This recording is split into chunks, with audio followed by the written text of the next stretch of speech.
as a 5-year-old little boy, watching my mom come back from the hospital after 9 months of pregnancy without a baby because she had a stillbirth. I still remember how she looked. Developed a spinal bifida from Oh, his wife not being aware to take folic acid, and then the baby ended up developing complications like hydrocephalus and eventually passed away. So those sort of experiences, shape your. I think the very first exam that I remember failing was my driving test in the UK. welcome to the UK.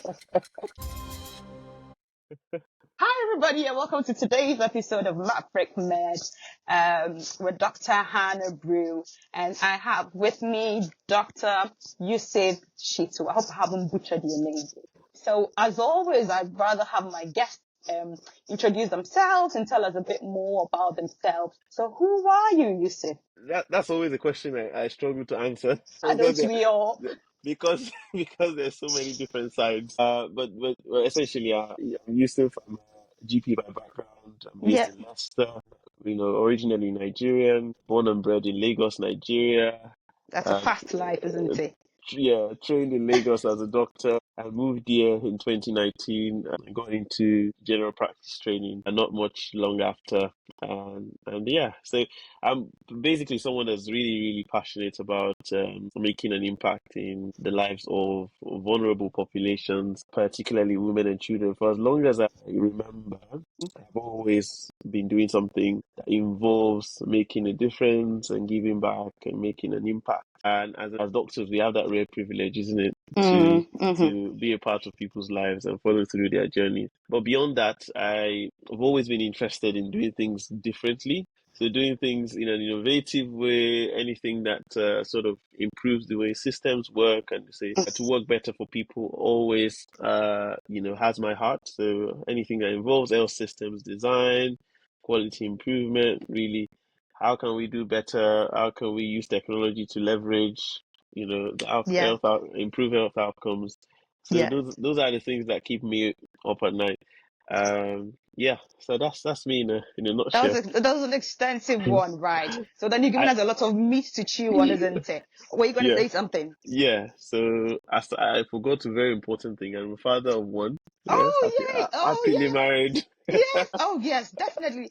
Because I like to describe myself as a mosaic, and a Yeah. mosaic is just a collection of little pieces that come together to make a big picture. So sometimes when people ask you, who are you? You're thinking, oh, which part of me should I tell you about today? But I think Yeah. you've done a good job, and you've tied the bow nicely by letting us know that you're a dad and you're a Yeah. lovely husband as well. That's good. So let's go all the way back. Did you always want to be a doctor? I think for as long as I remember, maybe I was brainwashed into being a doctor. So here's the thing. I Hmm. was the first child, and I've always had this reserved demeanor, Yes. always a bit shy, not very outspoken. And I had a younger brother, it's typical of second borns to always be Okay. the daring ones and always Yes. um, be outgoing. Yeah, so we always had this comparison. People would say, this one would be the doctor, this one would be the lawyer. And so it Okay. turned out. All right. So did you guys just manifest it then? Or Yeah, was it like we, confessions? we basically manifested it, I guess. Yeah. Oh, So, your parents must be proud then. yeah, well, they are. They've got two lawyers, and one doctor and an architect in training. Oh my God, So, that's a typical Nigerian family, isn't it? typical Nigerian family. Yeah. Yeah, pretty much. I spoke to one doctor yesterday and he said, tell you what, Hannah, I'm actually the least educated person in my family. And I'm thinking, oh my God, that's a lot of pressure for you, isn't it? Absolutely. Yeah. So you go to medical school in Lagos, you said. Yes, I did. Yeah. And which year did you come out from medical school? 2016. Yes, I Oh, graduated right. 2016. So coming up to 10 years next year, I guess. But Congratulations. The last decade has been nothing less than a thrill. It sounds really absolutely, exciting. So absolutely. what made you decide that this is it? I'm leaving Nigeria for UK. It wasn't an easy decision. 2018, I'd come in, done my plabs, passed my exams and all of that, but I was really, because then everyone was itching to leave. But I was very, Yeah. very, I wasn't like everyone else. I've never been like everyone else. I had that door open as an Yeah. option, just in case I needed it. but I was still very passionate about, making an impact in my country, making a difference. December 2018, I quit my hospital job then, a young doctor. Wow. I quit my hospital job to start a company of my own. I think this was off the back of a lot of what I was doing when I was in medical school.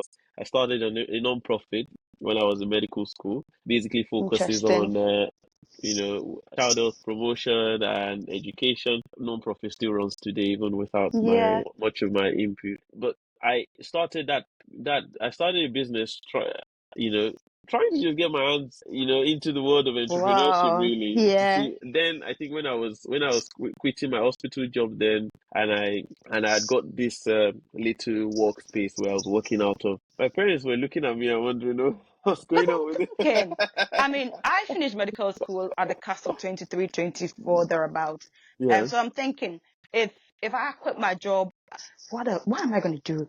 Absolutely, yeah. You can imagine what it must have been like. But it was such a brave plunge, and Mm. I continue to be proud of what I did then because a lot of what I learned about business, about the world of entrepreneurship, and what I'm still using up until this day. So tell us, Um, what exactly did you do during that time when you quit your day job? so I started a company, pretty much what we're doing now, but on a different scale. So the name of the company was Neo Childcare. Okay.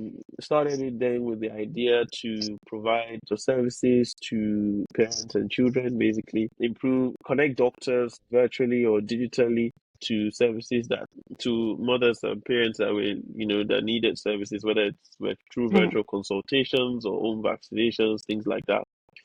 Lots and lots of pivots after we are now at what we call MamaDoc at the moment. Congratulations. So pretty much it's been a journey that I started since 2019 up until now.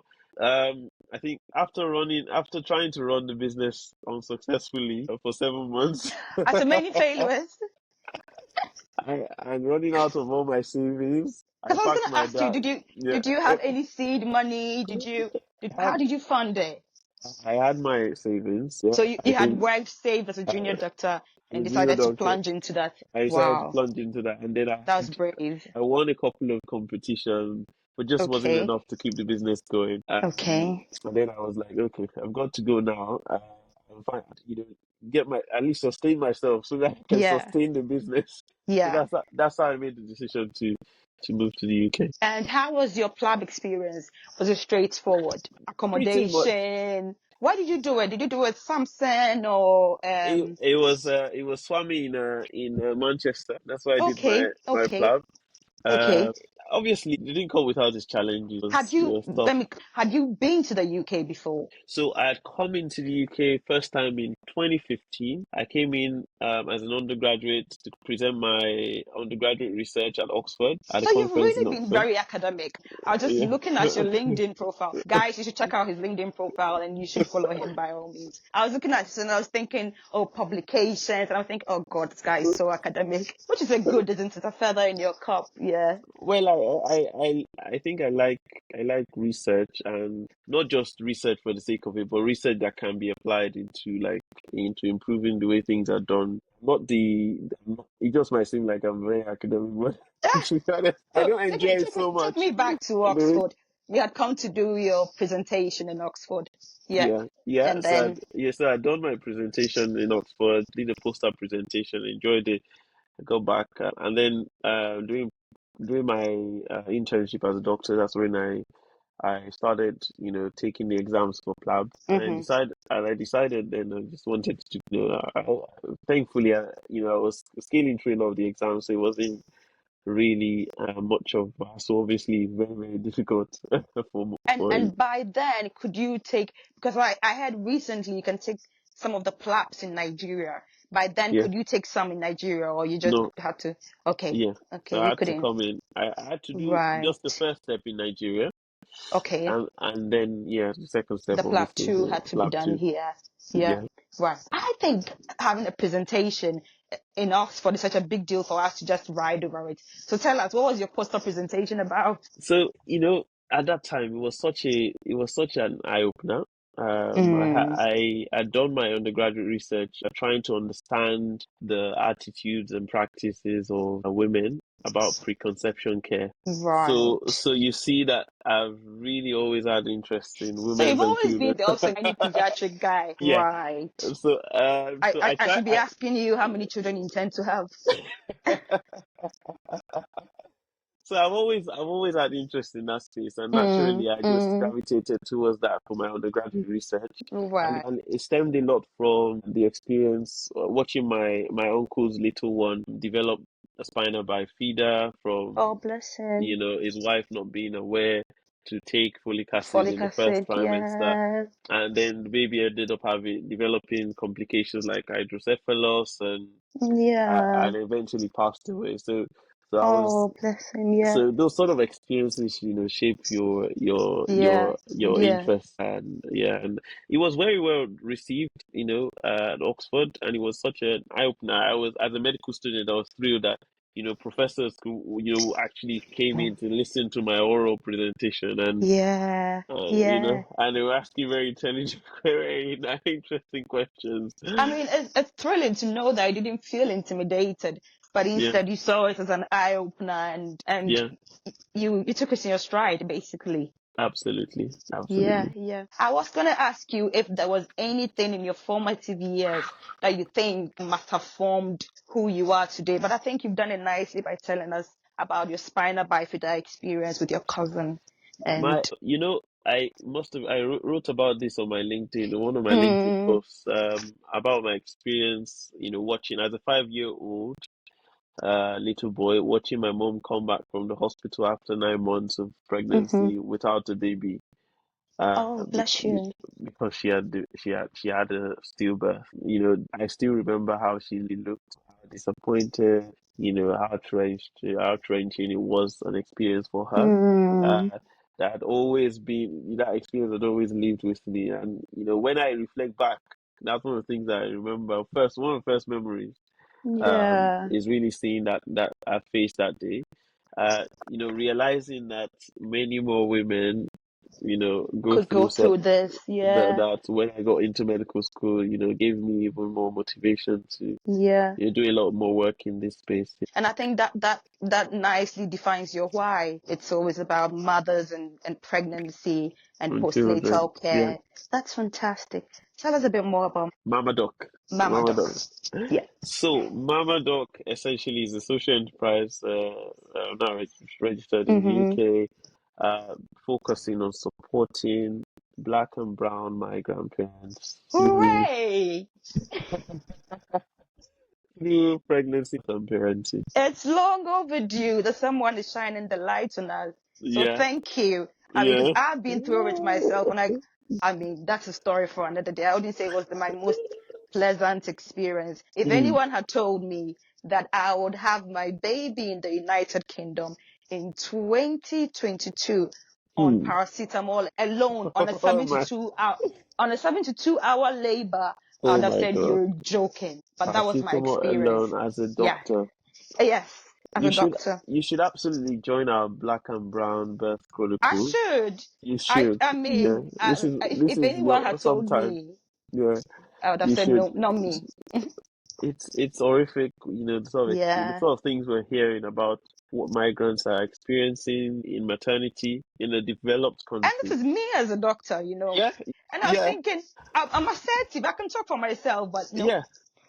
No, no, and it really shouldn't be so. It really so at all. That's the reason why we want to focus on supporting women, what their rights are, know exactly what good care looks like, and be able to advocate and have that knowledge about what to expect Yeah. throughout their journey, so that they can raise concerns very easily. Fantastic. Fantastic. I think it couldn't have come at a better time. It's a shame I finished having my babies, but yay. What annoys you or what angers you about society today? I think as a GP, one of the things that I get frustrated by is the fact that is the inequity in access, Mm, and the fact that we've got so much technology, mm-hmm. that can make a difference, that is already transforming the way, the way people are doing things in other sectors, and healthcare is lagging behind. Back So a that's one million thing, light years behind. a million light years behind, and it's very frustrating. I think we do a Mm. lot of research, we do a lot of incredible work that doesn't get translated into real Mm-hmm. life. I mean, Um, even in the GP space alone, yeah, the yeah, quality improvement projects, projects that people do, yeah, that it just becomes a tick box exercise. yeah. It's sad. It is sad. It is sad. So I think if It's sad. that's something that we definitely need to do a lot more. Mm. Yeah, I know that you just recently finished training. yeah, It's such an old time for you to be out. Was there any reason? Are you out of sync? yeah. So I had a bit of an extension of my training. Yeah, which I'm very grateful for. Well, So tell us more. I was due to finish training August 2024. Yeah, because usually Uh, training starts in August, finishes in yeah, August, or February and finishes in so February. So for yeah. you to have finished around this time, I thought, was he on paternity leave? Was he on well? I'm just thinking my differentials in my head. I actually chose when I wanted to CCT All because right. I didn't get through my exams easily. Oh, tell us Yeah, more. yeah. So and I've shared about a lot about like a lot about my story and the sort of challenges that I faced. Going through medical school and Mm, being, generally all my life been the A so to student. say an A student, and we all Who, are, isn't the it? one who does It's, no. But if you're presenting at Oxford, I mean, you should know the levels are not the same. so yeah. So I think the very first exam that I remember failing was my driving test in the UK. Um, Welcome to the UK. What do you guys say? London a level, isn't it? Yeah, it's a level I Yeah, did. Yeah, so yeah. I struggled with my AKT, Oh, so I bless you. passed it on the second attempt. Well, I Very mean, to be fair, that's not yeah, bad. Honest. I mean, I did pass on my first attempt in all my exams, but I do know, I mean, yeah, about people who, I mean, they takes up to 4 times. So yeah, for you to be, I mean, second time lucky, that is yeah, not bad at all. yeah. And then my SCA was on the third attempt. Wow. So it was lots of investing in RCGP over the last year.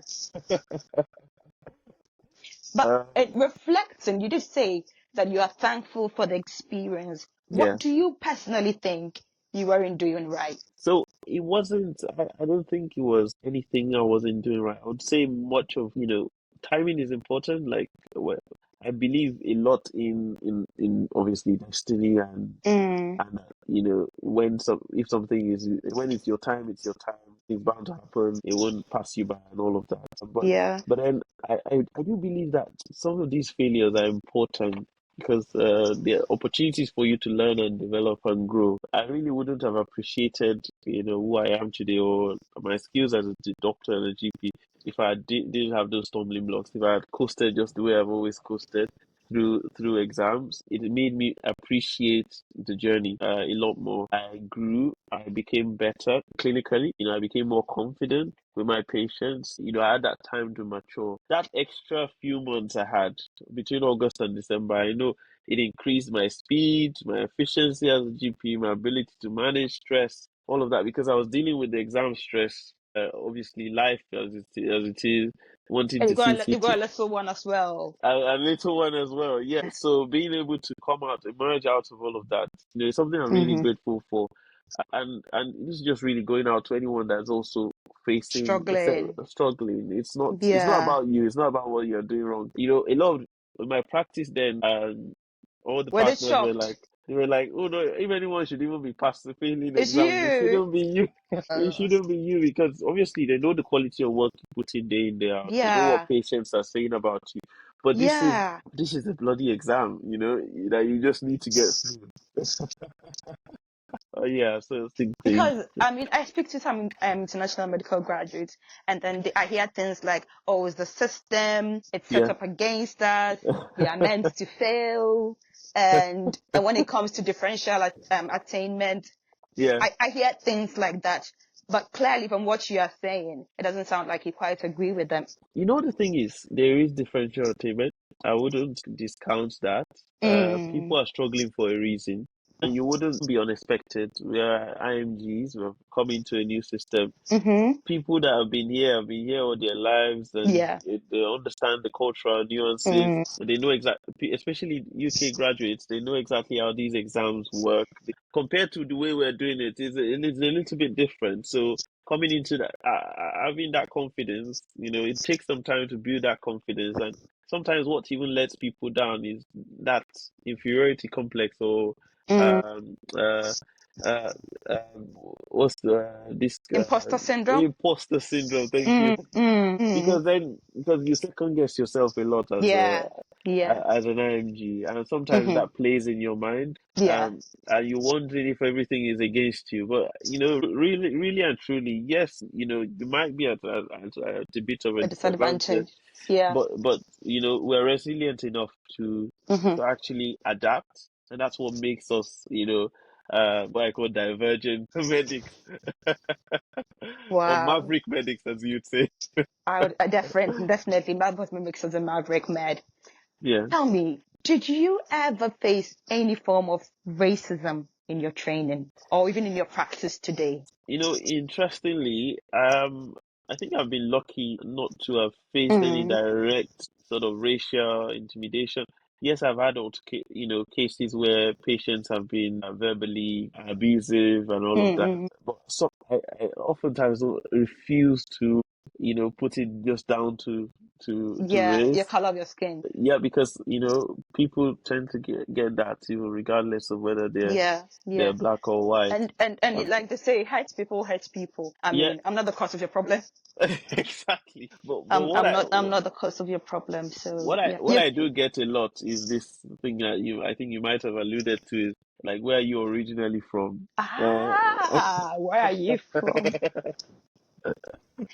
You get the question, where are Yeah, you from? where are you actually from? But, you know, Yeah. I, I I often try not to take offense, right? Mm-hmm. Because really and truly, even if I was born here, Mm-hmm. my roots and my ethnicity really isn't here. And I think we Africans, or black people in general, Mm-hmm. it's important that we appreciate our roots and understand that Mm-hmm. our roots are actually not here, or Mm-hmm. wherever it is that we may be. Mm-hmm. I don't think it's something yes, it makes you feel a little bit out of place. It makes you feel also, I'm not actually part of you. I have grown past I mean, I think it comes in stages, but at this level of my life, it's like water off the back of the duck. I just shake it off. Interestingly, when they ask me where are you from, I also say where are you You from, from?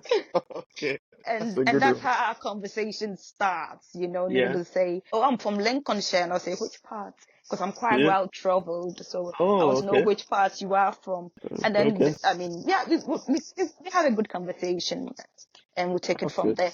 And oftentimes, you realize that it's the intent Yeah. with which they ask the question. Some people ask with the mind of, "What are you doing here? When are you going back to your country?" And Yeah. some people are just That's curious. that can also make the difference between Yeah, how yeah. you actually feel when they ask that question. Yeah. Yeah, yeah, yeah. And it's good that you don't have the victim mentality, Hmm. because otherwise you just perpetrate into your practice Yeah. and you see it everywhere. Hmm. So tell me, Shittu, what's the hardest thing you would say you've done apart from marriage? That's one hard thing. It is, I'm not gonna The lie. story I think about how I had to get married in the middle of COVID is probably for a another story day. for another day. For another Yeah. day. But in terms of what's the hardest thing, I think it's actually building a business. Oh, yeah. Yeah, I can't imagine. it is the I hardest can't. thing. Yeah. And sustaining it from 2019 and Trying to sustain transitioning it it. into the Yeah, UK. yeah. It's Wow. it's the hardest thing. No one prepares you for that. So what are It some of the always sounds, challenges you've had? actually, a lot of people start business and they think that, oh, we've got an idea, and Mm-hmm. I'm excited about this, and this will likely work. It only You get excited until you get into the market and you see what the market. And you realize I, that your excitement doesn't pay the bill. Hmm. so I think the hardest bit is actually achieving that product market fit, Mm-hmm. getting to a point where you feel like you've got a product or a service that people actually want, Mm-hmm. would be willing to pay for, is the hardest bit. Being able to validate those assumptions that you have Mm-hmm. about your idea, is really difficult. And things like also finding the right people it can make or break. I've had various experiences with dealing with people, but it just But now, makes, but now you're doing it with your wife, so at least. yeah. That has its challenges as well. True, true, true. Yeah. Yeah, but it's fantastic to have her on board with me In and your supporting. corner. Yeah, Yeah. and I think she does a lot better than I do. Mm. Yeah, we're able to complement skills very easily. She's very much clinical focused. I'm more Is she a doctor outside as clinical. well? Yeah, she's a doctor. She's a GP trainee in Nottingham. Ooh, so it's a nosocomial infection. So for people who don't understand, it's a hospital acquired infection. You just catch it from the hospital and then you bring it home. Did you guys work together at a point? How did you meet? Yeah, so it wasn't, we didn't work together, interestingly. I think starting my business was one of the ways I met my wife, interestingly. So as doctors, we still didn't meet on the hospital ward or Right. something. Yeah, so So did you know each other from Nigeria or you just met yeah, from here? Nigeria. Okay, okay. Because I think for those who have come in, there is such a paucity of people. I mean, it's like I'm single, but I can't find anybody, and I'm thinking, how do we even solve that? But anyway, that's a story for another day. Yeah, yeah, Wow, I have thoroughly enjoyed our conversation, but yeah. I'm just thinking, what is the future of MamaDo? Right. So for us, I think we want to be the go-to people. We want to be the people that you'd remember whenever there's a new black card starting their journey towards parenthood. For us, it's not just being about the go-to people, it's about also contributing to improving the outcomes for, black women in Black general, and yeah, minority ethnic and groups. minority ethnic groups, and Yeah, closing those disparities, the gaps. those gaps, making sure that we're able to democratize access to all the resources, fantastic resources, and so many charities in the UK Yeah. that we hardly know about as migrants Mm. because we're new to the system. We Yeah. hardly engage with as migrants because Mm-hmm. we don't go out much. We're all about our I know. work, and work. I mean, by the time you finish work, you're tired. Yeah, we don't And then you go network to with bed and you people. start again. We don't relate much with the locals, but we want to No, be that gap. no. So we're collating as many, partnering with as many Resources.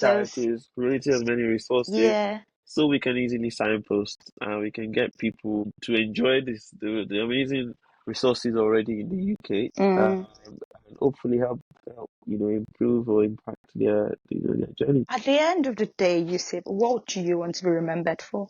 That's a very That's a very interesting question. I think I don't want to be remembered for the big things. I think really the small things are important. I want to be remembered as someone that's always left, an indelible mark on some other Mm. person. Someone that obviously you would be happy to meet again with a smile. Wow. Wow. Yeah, generally someone that's been able to, raise his family and in the best way possible. So you want to be Um, remembered as a father, yeah, as a father, as a loving husband, a and, loving and husband, someone that's tried his best to make the world a better place. Yeah, as a kind person. yeah, as a kind person. Yeah. Thank you It for has been. giving me the words in this. You've been I supplying fed me all you. the I words. fed you. To be honest, you just described it, and then Yeah. I just fine tuned it more or Thank you. less. Thank you. So We make yeah, a good yeah. team. We do actually. Yeah. Let's do this on MamaDoc. Absolutely. Do you Yeah. have any closing words to share for an IMG who is out there considering GP training? What Mm. advice will you give them? I think whatever it is that you do want to do, I think it's just important to be clear and have that Mm-hmm. clarity. Understand your why. As IMGs, we often get thrown into the deep end and we often get torn between feeding our families and making a living and pursuing our dreams. And oftentimes, what we easily throw away are our dreams Mm-hmm. because we want to follow what actually, puts food on the table. Mm-hmm. But there's always a way to combine both. There's always a way to live your best life, do things you'll enjoy and love, and at the same time, fulfill your career aspirations as well. You And know, it's I'm not going always to when let you give us speeches and go. How? how. I mean, it's So nice to say, oh, you can do it. How? defining your why is the first step, really. Knowing Yeah. what makes you tick. Yeah, so when I came into the UK, I wanted to do pediatrics or something related to children's health, Hmm. but I knew that if I did that training, I probably wouldn't be able to pursue any other thing. So I Right. So so you I compromised. I chose a training that would afford me open doors rather than close doors. Mm, That will allow me opportunities to be flexible and do the things I enjoy. mm, So that hmm. was my why for going into GP training. So people go into GP training because it's faster and all that, but you need to understand your why first, and Mm. that would be and understand what makes you tick, Yeah. and that clarity would help you know how you can marry your passion and your profession together. And then you did also talk about ability to have a good work-life balance. Practically, how do you do it? That's a very good question. It's a daily struggle. I'm doing this after a very long shift. Got my wife looking I am after my struggling to keep little. my eyes open. It is it, but I think it's about being intentional, about planning your day to day, giving Mhm. space for work, and also moments that you would spend time with your family as well. I think it's not about how much money you make really.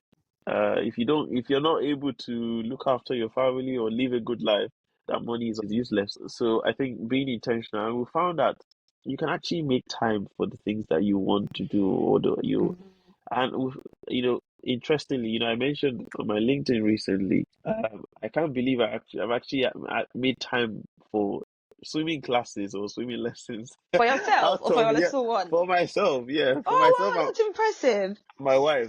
Gym classes for myself and my wife. Where do we get the time despite being busy doctors? Yeah, and So with a it's little child. with a little one, yeah, Do you have a we swap. carer or someone coming in? We don't have a carer. We don't have Oh, any. and childcare in the UK, guys, Yeah, is expensive.